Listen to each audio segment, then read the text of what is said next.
On va rester dans le domaine sportif avec vous, Morgan Fraboulet. Vous nous avez rejoint. Vous êtes maître d'armes et organisateur du Challenge de l'Espoir qui va se tenir ce samedi à Béthon, en Ille-et-Vilaine, au complexe sportif de la Touche. Qu'est-ce que c'est le Challenge de l'Espoir ? Écoutez, c'est une manifestation sportive, escrime, contre la mucoviscidose. Alors comment c'est né cette idée ? Dites-nous tout. Écoutez, il y a 8 ans, 8e édition, c'est mon petit garçon qui a 8 ans en fait, qui est atteint de la mucoviscidose. Et comme j'ai un métier de maître d'armes, d'escrimeur, je me suis dit tout de suite, ça m'est venu à l'esprit, je peux faire quelque chose, je peux faire de l'escrime à tout le monde et essayer de récolter des fonds en fait, pour lutter contre la maladie de mon enfant et contre tous les patients. Il y a 7000 patients en France quand même.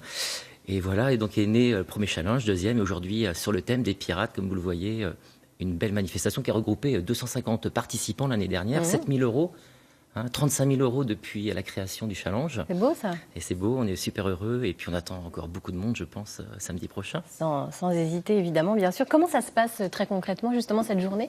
C'est une journée qui est très très grande, qui commence le matin à 9 h avec les armes de pointe. Je ne sais pas si vous connaissez l'épée et le fleuret. Matin, place à l'épée et le fleuret, mais aussi au sabre laser, qui est une nouvelle discipline. Et oui, c'est autre chose. C'est vrai. Et donc là, on lance aussi une compétition de sabre laser. Ah ouais, ça le existe, samedi matin, ça existe. Voilà, s'il y a des gens qui adorent ça, ils vont se régaler. L'après-midi, c'est le sabre, comme Jean-François Lamour, qui était ministre des Sports, il était sabreur. Et donc l'après-midi, il y a plein d'animations aussi. Et le soir, c'est place aux adultes.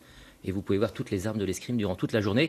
Et comme c'est solidarité, c'est par équipe, c'est une rencontre amicale. Il n'y a pas d'enjeu, tout le monde gagne des cadeaux, tout le monde est heureux. Ouais. Et puis voilà, le but, c'est de passer un bon moment dans le sport, l'enthousiasme, sans enjeu particulier, juste participer, donner son souffle à ces gens, à ces patients qui ont besoin vraiment d'être soutenus.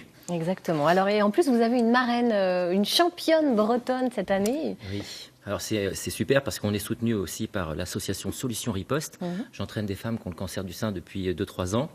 Cécilia Berder, qui est quimpéroise et qui est en équipe de France de sabre d'âme, et la marraine de l'association Solutions Riposte. Elle sera présente à 16h30 pour faire des démonstrations avec les riposteuses, car les femmes qui ont le cancer du sein et qui font partie de ces associations, c'est des riposteuses. On apprend à parer et à riposter dans leur cadre de leur maladie. Elle sera là, Cécilia, pour faire une démonstration avec ces femmes, mais aussi pour échanger quelques touches d'escrime avec des enfants et faire un show avec aussi des tireurs du club. Voilà, écoutez, un beau programme solidaire. Il est très utile de le rappeler. Et puis on retrouve donc tout le détail de la manifestation sur le site internet challengedelespoir.org. Merci beaucoup, Morgan, d'être venu nous parler de cette jolie manifestation et de cette belle initiative. Merci. Merci beaucoup. Philippe Ifri nous a